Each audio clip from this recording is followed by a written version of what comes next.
Have you ever wondered what kind of people do OpenAI, Anthropic, or Google DeepMind hire from a top computer science school like Stanford? What kind of research directions do these people pursue? I analyzed the employment outcomes of Stanford's AI grads. Here's what you need to know. Stay tuned. The Stanford AI Lab, or SAIL, has a blog where their students, faculty, and researchers share their work with the public. Every year around job hunting season, SAIL highlights its graduating PhD cohort and their research interests to help them get noticed by potential employers. I looked into the class of 2024 PhD graduates and found some really interesting trends. So here's what I did. I scraped the data from the website and saved to an Excel sheet, and then analyzed the trend in Jupyter Notebook. I anonymized the samples just to avoid any kind of bias here. The sample size was 37 graduates. Not huge, but not surprising. There aren't that many PhDs graduating from Stanford each year. And some students choose not to be listed on this page. But still, 37 is a decent sample to spot patterns. First, let's talk about what kind of research directions do they pursue. Here's what I found. NLP, or natural language processing, takes the top spot as the most common research interest among the grads. Next up is computer vision, another big one. After that, we see areas like human-computer interaction, responsible AI, and robotics, all pretty evenly represented. Then there's machine learning theory, reinforcement learning, and graph ML, which I'd say are more hardcore topics, in a way.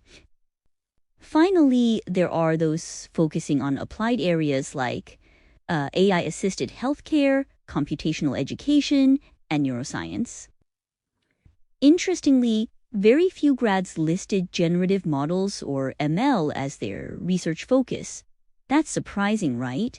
Gen AI is such a hot topic right now. But I think it might be because of the way people reporting it.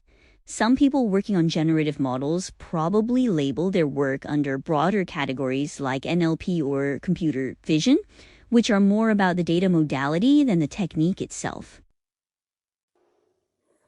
Next, let's look at what kind of research combo goes well.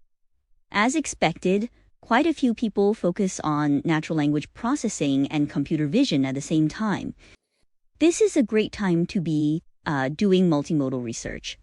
Besides that, people whose research interest is natural language processing would also dive into responsible AI, human-computer interaction, etc. People whose research interest is computer vision would tend to choose robotics and healthcare as their additional research interests. Now comes the fun part.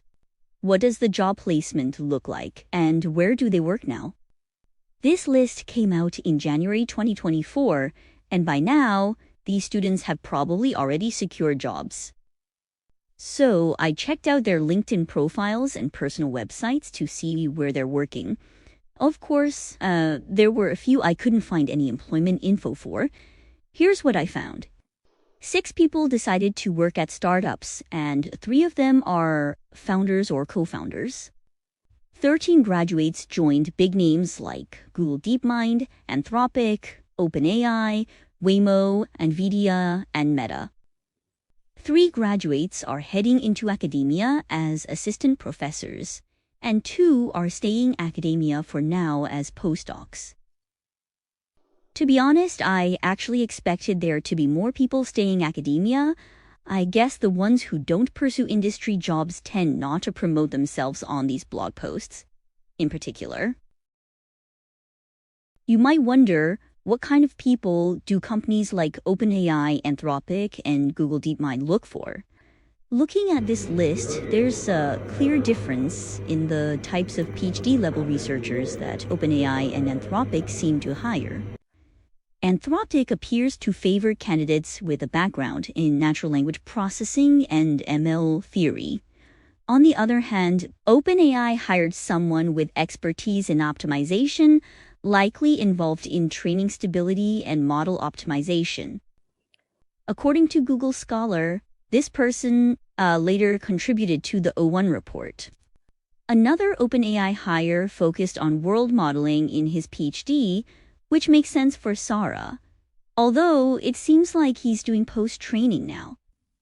So it seems like Anthropic wants people with more theoretical background and a deep understanding about NLP, and OpenAI leans towards people with practical hands-on skills. Again, small sample size. But it makes sense to me. As for NVIDIA, they seem to favor researchers with a background in 3D and graphics. Google DeepMind, on the other hand, hired quite a few people from the robotics field. And lastly, Meta hired 2 people, one with a background in HCI and reinforcement learning, and the other one in natural language processing and responsible AI. Finally, how entrepreneurial are Stanford AI PhD graduates? So, out of the 37 people, 6 are at startups. 3 of them are founders or co-founders. Honestly, I expected this number to be much higher for the overall population, but there's an important bias to consider here. The most entrepreneurial students often drop out of their PhD programs to join early ventures or start their own companies. Think about recent examples like the founders of Pika. All right, that wraps up my analysis of the Stanford AI Labs class of 2024 PhD cohort. I would love to hear your thoughts on this. Do you like this kind of topics? Let me know. If you like this video, give this video a like, and don't forget to subscribe for more machine learning tips and career advice. Comment below if you have questions or want me to cover a specific topic next. Thank you for watching, and see you in the next one.